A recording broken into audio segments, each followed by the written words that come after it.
Hey everybody, this is John with Hardline on 7 reasons everyone, that's right, everyone should be outdoorsy. So just to start off, when I say outdoorsy, I don't mean going for a walk in the park once in a while or taking the camper out of town to relax for a bit. When I talk about spending time outdoors, I personally think it only really counts if it's hard. Glampers, dog walkers, sightseers, those are all good and fine activities and ways to spend your time, but that's not what this video is about. Now, what I'm talking about here are the kind of sports that are genuinely hard. Backpacking, mountaineering, backcountry motorsports, hunting, those kinds of things. So if you're not sure what you are doing or have done counts, it probably doesn't. A good question I use to decide whether it counts is whether or not you have had moments where a party wished you didn't go. If those moments have never happened, you aren't doing it right. And if you are doing it right, it should happen on almost every trip. So while it might sound like I'm coming out of left field saying every backcountry excursion should be extreme, I'm actually pretty serious about it. Everyone should do it, and here are just a few reasons why. We'll start off with the obvious ones and then move into the kind of peculiar ones. So first, it's good for your physical health. This should be a no-brainer, but I'm going to start straightforward and go from there. Almost everything in the backcountry is exercise. Climbers develop backs of steel. Hiking is like going for a longer and harder run. Skiing is like doing squats all day. And dirt biking is about the closest thing you can do to riding a bull without living on a ranch. Even boating without a motor is a solid upper body workout. So while every branch of the backwoods has its own peculiarity, just about anywhere will give you a workout worth bragging about. Sure, you could lift some weights or go out for a run, but that gets old quick. You can only run so many different loops around your local area or lift weights in so many ways before it gets repetitive. And at that point, it kind of becomes a chore.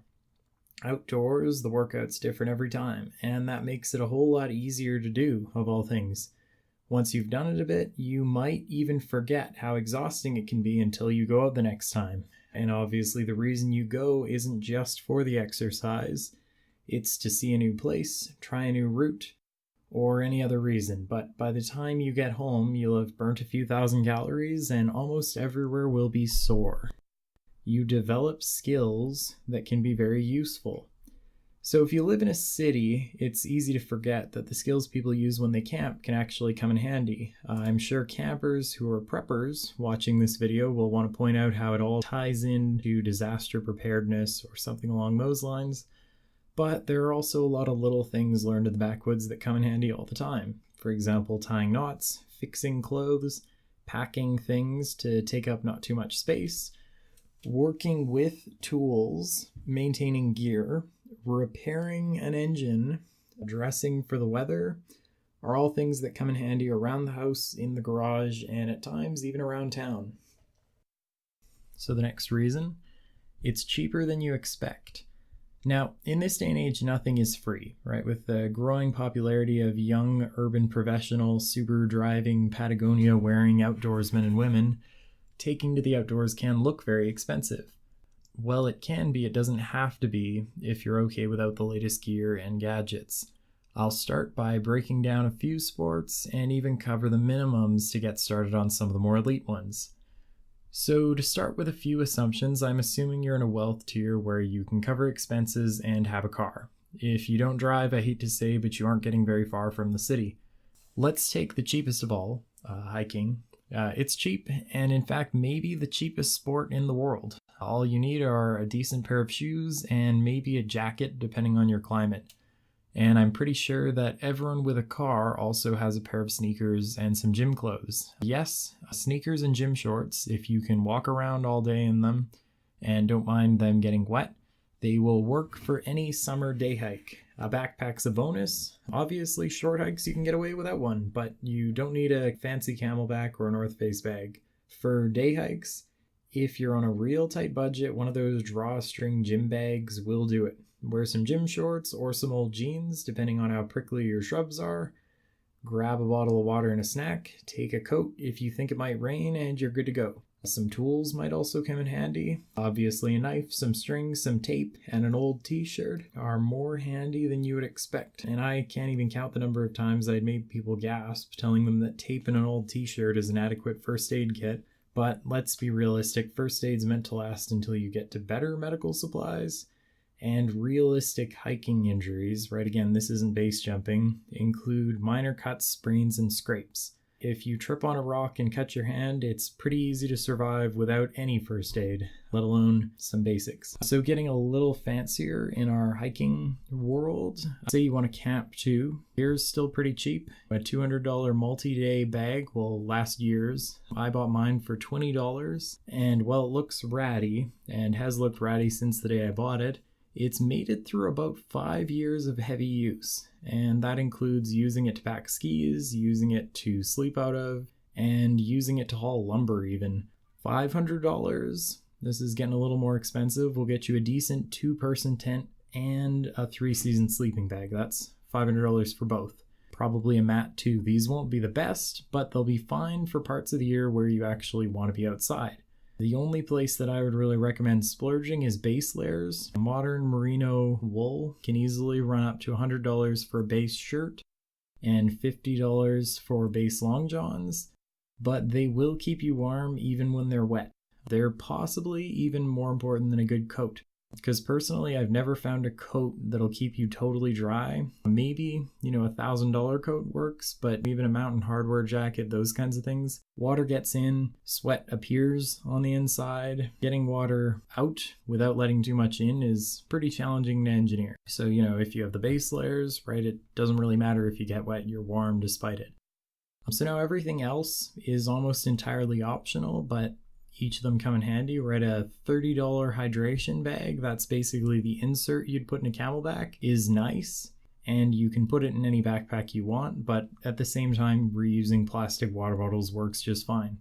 Camp stoves, they're the same kind of thing, right? You can spend easily $50 on one that'll work, but really, it's also not that bad to just eat trail mix for a few days and save the extra weight. Any amount of cookware that you wanted to bring, if you just replace it with extra non-cooked food, helps you pack light and makes things a little easier. And then something that obviously comes in handy almost every time you go out is a good multi-tool. Something like a Leatherman will last decades, and you can use it around the house when you aren't camping, right? Pliers, a knife, some screwdrivers, and a bottle opener are things that people use almost on a daily basis, depending on who you are. So now, moving into some other sports people really tend to think are extremely expensive, let's just start with climbing. Just like with backpacking, if you are an enthusiast, it's easy to spend all the money in the world, but you don't have to. The easiest climbing to get into are top roping and bouldering. Basically, bouldering is any climbing below a height where you can jump down, and rope climbing involves tying up a rope at the top. If you want to boulder, you need probably a $100 pair of specialized shoes to do it at any competitive level, and a $20 chalk bag with some chalk. Hands get wet, and chalk makes a world's difference. At the same time, it's nice to have one of those crash mats you see people using. They're basically a fold-up gym mat that you can fall onto. They tend to cost around $200. Enthusiasts, they swear by them. Back when I was living in BC, all my buddies who climbed had more than one of them, but obviously you can climb without one, and if you go with a friend, they can spot you and make sure that if you do fall off by surprise, you land feet first. As for top roping, this again is much higher. A little bit more fun sometimes. In addition to shoes, you need one of those harnesses. A good harness costs $100. You need two because your partner is going to use one to help you rappel down. A belaying device. The cheap ones run around $20. You can spend more. And some carabiners. These kind of connect everything together. Usually they're 4. One for the person belaying, one for the person climbing, and then a couple at the top to use as pulleys. These cost about $20 each. And a rope can be as little as $100, and maybe $20 worth of paracord. That's basically high strength string, just to tie things together, hold things, build a pulley system at the top. So all in all, you add up to about $500 worth of gear, and the gas you'd use to drive to a location. Not every region has outdoor climbing, but If you're in an area that has it, it's, in my opinion, one of the most accessible sports. Obviously, if you're healthy enough to climb at all, you can afford to for the price of a game console. If you read up on how to do it safely, it's also a lot safer than it sounds. The way people use gear makes it so that if one thing breaks, there's another thing to catch you. And so the only times people actually ever do fall off a cliff is when they make a huge mistake. This one's sometimes a little bit more pricey, but also very affordable, which is backcountry skiing. And I'm not talking about skiing at mountain ski resorts or any of those kinds of fancy places where you pay $100 a day for a lift ticket. I'm talking about the backcountry. And basically, aside from winter clothing, which you should already have if you live in the kind of place that has skiing nearby, all you really need are boots, skis, bindings, and poles, and something called climbing skins. They basically attach to the bottoms of your skis and make them sticky so that you can wear them when you climb up a hill. You can spend a lot of money on a kit. Basically, a high-end setup can run about $2,000 if you just go into stores and pick your favorite stuff off the shelves. But if you're okay with old gear or a beginner, you're not sure if you'll like it, you can get a whole kit all used for under $500. Now, the good stuff, it really is better. If you're a hardcore skier or want to become one, the money is worth it for the premium stuff. But, used and old for someone who's either casual, not trying to get, peak performance, or new and they're not sure if they want to stick with the sport is just fine. So now into the cream of the crop, the rich people sports. We've got some of my favorites: dirt biking, snowmobiling, and sailing. There are plenty out there once you get into this price bracket, but I actually know enough about these ones to speak for them. Like the more affordable backcountry sports, hiking, climbing, and skiing, they're also a lot more affordable than you expect. With these, the main cost is whatever vehicle you use. And they can cost a lot, but they can also be pretty affordable. When we're looking at the high end, they can get pretty expensive. A really good dirt bike can cost 10 grand. A good snowmobile can cost 15, and a racing level sailing dinghy, these are all boats that you sit on the side of, you're not going out for the week on them, can be $20,000. At the same time, if you're on a budget, you can get either a dirt bike, a snowmobile, or a sailboat for easily under $2,000. And because it's used, and if you're willing to do some maintenance on it, it will hold its value. So if you decide you don't like the sport, or if you find yourself strapped for cash at some point, you can sell it for almost as much as, or in some cases more than you bought it for. And then in terms of gear that you need, again, with these sports, most of it's pretty optional. Dirt biking and snowmobile require helmets, but you can use a $50 helmet or a $100 helmet or a $1,000 helmet. They'll all do the job, but again, the better ones will be more enjoyable to use because they weigh less and generally ventilate your head better. Same goes for other protective gear, right? You can sail in a raincoat and swimsuit, but some of the nice jackets that they make for it are pretty nice. So on to reason number 4, you meet your limits and learn to exceed old ones. We're getting into some of the esoteric ones here, but this is actually one of the big ones. When you backpack, boat, climb, and or ride seriously, you actually run into really hard situations. So while these kinds of things might scare a lot of people away, I would actually say they're the most important part. So when I say limits, I mean both physical and mental. Basically, running into a problem that's really hard to solve. If you go on a long, difficult hike, it can very quickly get way harder than you expected it to be. You might just be tired or hungry or low on water or too hot or too cold, but these are all things that life in a well-maintained society protects us from. And for the most part, that's a good thing, right? It's good to never be too hot, never be hungry, all those kinds of things. But it's also easy to grow up without ever knowing what you can take, what you can handle. It's easy to imagine, but it's also easy to be way off in one direction or another. You might expect that, well, you might be able to go outside, walk from your car to the grocery store if it's minus 30 out, but not go any farther and then realize, you can actually spend 20 minutes, a half hour in the cold without much hardship, and then after that have things fall off, right? So you learn where the limitations actually are. In something like a hike, Like even a short 2-hour day hike, right? If it's in hard terrain, that can totally shatter those expectations, right? The longer you go, the more surprises you might encounter. And it's exactly these surprises that makes things interesting. In a known sport, right, this is something you do indoors, something that happens on a field, things with controlled environments. You know what challenges you'll encounter when you sign up for the sport. You know, the questions you're asking yourself will be things like, will I keep my pace? Can I lift one more rep than before? Can I score around that person? And so on and so forth, right? You know where the challenge will be, you know when the challenge will be, and your main question is just how will you do in regards to it. Now, outside in the outdoors, it's almost always the challenge you didn't sign up for that's the hardest to make it through. And there's a reason for this, right? You plan for the ones you expect, and that usually makes them easy, and you'll fail to plan for the ones you don't expect. And that usually brings them into the focus, right? Unlike other activities, there's rarely the option of backing out of a challenge. With good planning, they're rarely life and death. But dropping everything and getting home is a costly hassle. Just for a story, I was once out dirt biking when a hose blew off my radiator. Coolant went everywhere, right? And I didn't have enough water in my bag to fill the bike up with hillbilly antifreeze. And what was supposed to be an hour or so of riding, I just went out for a quick workout, turned into the rest of the day because basically I pushed the bike all the way home. You know, I couldn't run it because it'd overheat. You know, a 300-pound motorbike, you can push it, right? It's slow, but you can do it. And because riding boots are in no way made for walking, right? They're basically, you know, armor for your feet that you can stand in.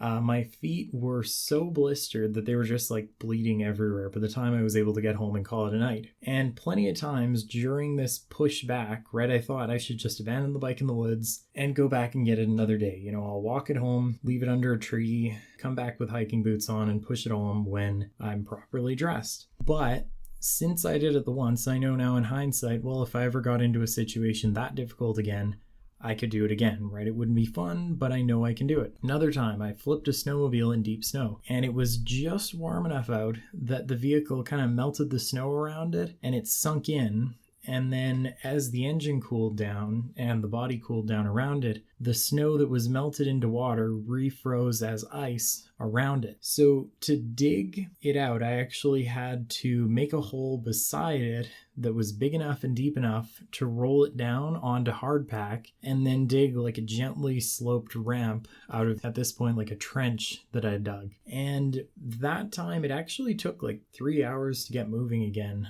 And I can't even count the number of times that I've, you know, just on other rides had like hands too tired to hold the handlebars, legs too tired from walking, or just being too cold out sailing in lake water and not having a way to warm up. Now, all these probably sound like unpleasant experiences, but personally, they're some of the ones that I value the most. They were either lessons in planning or moments of proving where you get the chance to hit a wall and adapt to it and then find a way to get over it. And everyone that I know who spends a lot of time outside has countless stories like these, right? I have a few more, but it's not uncommon for anyone who's into outdoor sports to just have a few of these kinds of things happen every other trip. And a few were, you know, genuinely scary, but at the same time, they're usually scarier than they are dangerous, right? Almost everyone that I know would agree about these if there are also people who do this kind of stuff. And most people are actually very glad that they got to have these experiences in the first place. So on to reason number 5.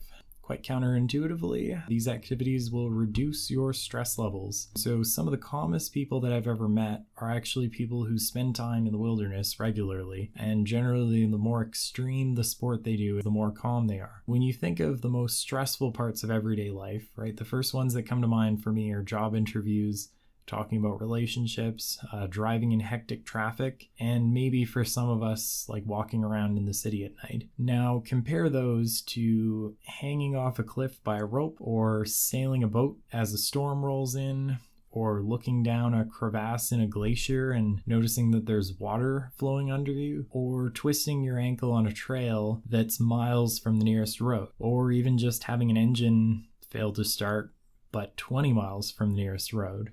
Now, in all honesty, really the most is probably at stake during the job interview, right? You know, if you twist your ankle hiking, you'll still get home, but if you fail a job interview, you might have to sell some of your things. But out in the hills, the gravity of the situation is a whole lot more sensational. Scary things, even when they're not as dangerous, like hanging off a cliff by a rope, feel a lot more dangerous. And as a person who's been through both types of situations, I'd say the latter. The outdoor experience makes the former, the civilized experience, a whole lot easier. So, on to number 6, which is also quite counterintuitive. You learn to appreciate technology and civilization. So obviously this one might well be the least apparent, especially if you aren't kind of a part of this scene. A lot of us would assume that people try to spend time away from civilization because they don't like it. But a shortage of something makes it a whole lot easier to miss. Anyone who's camped in a tent knows how great a warm bed and a hot shower is afterwards, and the deeper we go, the more apparent this becomes. While I won't recommend this to anyone, I had one of the clearest moments of this on a long one-man trek, which is obviously kind of irresponsible to do all alone. I took some flack from it from my friends when I got back, but all in all, it was still a good time. And so in an area where you almost never see people, right? It's, up in the mountains, I'd say probably at least 15 kilometers from the nearest road, and in an area that isn't very popular. I actually ran across someone out in the Alpine. So, we're above the tree line. It was the middle of the day at this point, and both of us hadn't seen any people for quite some time. For both of us, it was pretty well day 2 without seeing another person. And we actually stopped and talked for almost an hour. This guy, he was on the way down the mountain and I was on the way up. So at some point we had to split up. But basically, this would have been the opposite of life in a city, where most of us do what we can to actually avoid dealing with other people unless we have to. So just aside from appreciating people and civilization, the wonders of technology also become very apparent in the outdoors. Things like quality textiles, stainless steel tools, windproof lighters, waterproof GPSs, lightweight equipment, and good shoes and boots, as well as warm clothes, are all things that we would otherwise take for granted, but which become almost magical objects when they're taken out of their modern habitat of concrete and glass and into a place that's usually hot, cold, wet, or windy. One of the most amazing of all, and why I've become such a big advocate for motorsports, is modern engines. And I know a lot of outdoorsmen are polarized about loud, polluting machines like dirt bikes and snowmobiles being out in their peaceful nature, but I'm also sure a lot of them haven't done the math on their emissions or just haven't tried it. So for starters, a 250cc dirt bike, which is more powerful than most people even need, uses less gas in a day of aggressive riding than most commutes to work will in a compact car. And I actually did this in practice. I spent 2 years using a motorbike instead of a car, and would go through about $20 of gas. That's, in Canada, 15 liters. Every month. So, you're not really emitting nearly as much as it'd sound like. And this was all while purposefully buying only a backpack full of groceries at a time as a bit of an excuse to ride more, and while also taking it out to ride in the mountains on the weekends. So, the thing got used pretty well every day, and still about $20 a month in gas. The other thing kind of about motorsports is being able to cross just huge amounts of land in minutes rather than hours. You can do it in a car, but you never really notice how far away stuff is, because you can drive on the highway for an hour, and sure, you'll go 100 kilometers, but very few people ever try to walk 100 kilometers. And the highway is just kind of seen as like this portal to other cities, right? No one would ever even consider walking to one. Out in the backcountry, you can ride down the same trails that you've hiked down. And I'd say it was the snowmobile that probably gave me the closest sensation ever to having something along the lines of superpowers. And here's kind of the story. Basically, there was an alpine ridge, so again, above the tree lines, that I used to go to pretty regularly as a skier. Took almost a day to cross on foot with backcountry skis. So basically, you're using your downhill skis like cross-country skis, and to walk along this ridge, it took the better part of a day, right? And then you kind of go around the side back to where you started. But then finally getting there on a snowmobile, which was tricky to get to, but again, an area where you're allowed to do that and lots of people do, getting across the whole ridge, the same ridge that took a day to walk across, took like a couple minutes, because on a snowmobile you can easily go 70 miles an hour. And at the same time, the vehicle itself was powerful enough that basically it feels a lot more like just kind of sitting on a missile that you can aim than actually using a piece of lightweight equipment. And at the same time, the average person these days can pick one of these up used for about the price of a low-end used car. This is one of those things that aren't limited to the rich, right? If you can afford a brand new Honda Civic, you can afford a pretty good used car and a brand new high-end snowmobile, right? So it's a trade-off, right? It's not one of those things that are reserved for the elite. Finally, backcountry stuff is a ton of fun and it boosts confidence. So now, I've spent a good chunk of time here talking about how hard everything is. I actually want to close with how fun it is, but first, just a little bit more on the scary parts. One of the most stressful days that I've actually had closed with one of the most surreal. Basically, I decided one day to climb a rather tall mountain in my area, not the tallest in the country or anything like that, and then ski down it. And one of the things that I planned for but didn't hope for was finding ice near the top. And obviously I found ice near the top. That's kind of how these things go. So for the last 2 hours or so of climbing, the mountain was basically just bare ice on the route that I took up. And I had ice cleats for my ski boots. I'm wearing these big clunky plastic boots with ice cleats strapped to them. They're basically sharp stainless steel. And I also had an ice pick with me that, helps you grip a little bit. But it was actually the first time that I'd climbed on ice, and with how the mountain was shaped, if I were to fall and slide, there was basically kind of a funnel shape where I would have gone down this chute and then off a ridge of cliffs, not a little one, a very big ridge of cliffs, the kind you can see in a picture of the mountain zoomed out as a whole in the distance. And so my gut feeling the whole time was, well, if I slipped and fell, I'd just die. I had the ice pick and there are ways to stop a slide with them, but I haven't practiced a lot and it was steep and icy, so I didn't have a lot of confidence in it. At the same time, I was carrying a backpack that had water, spare clothes, food, and it also had skis and poles strapped to it. And, you're leaning down on your hands against the mountain and the backpack's pretty thick, so I was all top heavy and kind of tippy. And at the same time, the air up there was pretty thin, and I'd been climbing for, at that point, about 10 hours. So, I wasn't very, very balanced at that point. Had to take one step at a time, lots of breaks to catch my breath and just kind of be stressed out. But sure enough, I just kind of ended up making it up to the top. At the top, it was flat, so I could, take off all my gear, sit around, have a snack, drink some water, take a couple pictures, change into warmer clothes, because, skiing down is less work, and kind of enjoy the scenery a little bit. The run down was arguably the most surreal ski run that I've ever managed to go on, right? I've skied at resorts before and all those kinds of things, but they're not quite the same, right? So I managed to plan out a route down the mountain that went along a ridgeline. So it was right at sunset and the ridge ran across the sun. So basically on the left side, I could see the ocean over the other mountains that were, in between me and the ocean. And on the right, I could see the shadow of the mountain I was on because the sun was low enough. And then just the tips of all of the other mountains to the east kind of poking out of the shadows. And at the same time, it wasn't too steep of a ridge. So, it was a nice relaxing time. Probably would have been a blue if it were at a ski hill. Any skiers, the ski hill rating system.